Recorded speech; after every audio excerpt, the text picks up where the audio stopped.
महाभारत का युद्ध क्यों हुआ? ऑडियो कहानी बाय संयोगिता भाग 2।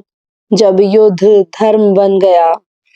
कुछ युद्ध क्रोध से नहीं लड़े जाते, कुछ युद्ध विजय के लिए नहीं लड़े जाते, कुछ युद्ध इसलिए लड़े जाते हैं ताकि अगली पीढ़ी अन्याय को सामान्य ना समझ ले। महाभारत का युद्ध इसी कारण लड़ा गया। आइए सुनते हैं उस निर्णायक मोड़ को जहां शांति हार गई और धर्म ने युद्ध का मार्ग चुना। वनवास और अज्ञातवास पूर्ण हो चुके थे। पांडव अब युद्ध नहीं चाहते थे। युधिष्ठिर ने कहा, हमें पूरा राज्य नहीं चाहिए, केवल 5 गांव दे दो। यह कोई मांग नहीं थी, यह न्यूनतम न्याय था। श्री कृष्ण स्वयं शांति दूत बनकर हस्तिनापुर पहुंचे। सभा में बैठे थे भीष्म, द्रोण, कर्ण, विदुर, धृतराष्ट्र। कृष्ण बोले, अहंकार त्याग दो, अन्याय का भार मत उठाओ। दुर्योधन हंसा। उसने कहा, 5 गांव तो दूर की बात है, सुई की नोक जितनी भूमि भी नहीं दूंगा।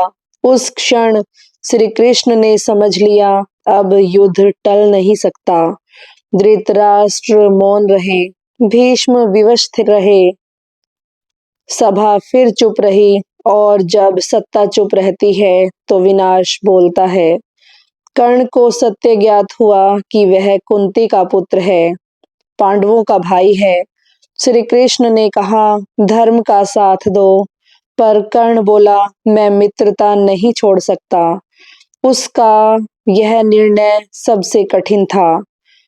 कर्ण अधर्मी नहीं था, लेकिन उसने अधर्मी का साथ चुना।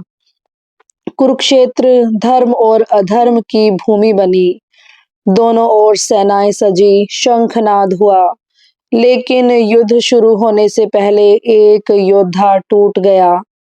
अर्जुन। अर्जुन ने देखा, अपने ही गुरु, अपने ही भाई, अपने ही लोग। उसका गांडीव हाथ से गिर पड़ा। उसने कहा, इनकी हत्या कर राज्य का क्या अर्थ? तभी श्री कृष्ण बोले, यह वह वाणी है जो युगों तक गूंजती रहेगी। तुम्हारा अधिकार कर्म पर है, फल पर नहीं। यही श्रीमद् भगवत गीता है, यही धर्म का सार है। 18 दिन, लेकिन पीड़ा युगों की। भीष्म गिरे, पर शरशैया पर भी धर्म का उपदेश देते रहे। द्रोण गिरे पुत्र मोह में, कर्ण गिरे अपने कर्मों के साथ। हर मृत्यु एक प्रश्न छोड़ गई। गदा युद्ध हुआ भीम और दुर्योधन के बीच। भीम ने प्रतिज्ञा निभाई, दुर्योधन गिरा, अहंकार गिरा, अधर्म गिरा। पांडव जीते, लेकिन हंस नहीं सके। धरती रक्त से भरी थी, माताएं रो रही थी। युधिष्ठिर ने पूछा, क्या यही विजय है? श्री कृष्ण बोले, यह विजय नहीं, यह धर्म की कीमत है। महाभारत का युद्ध यदि कोई सबक है तो वह यह, अन्याय को जब समय रहते नहीं रोका जाता तो वह युद्ध बन जाता है। यह कथा अतीत नहीं, चेतावनी है। जब जब अधर्म बढ़ेगा, कुरुक्षेत्र फिर बनेगा। आप सुन रहे थे महाभारत का युद्ध क्यों हुआ, ऑडियो कहानी बाय संयोगिता। धर्म की यह कथा हर युग में हर मनुष्य के लिए है। अगली कहानी में फिर मुलाकात होगी, तब तक के लिए धन्यवाद।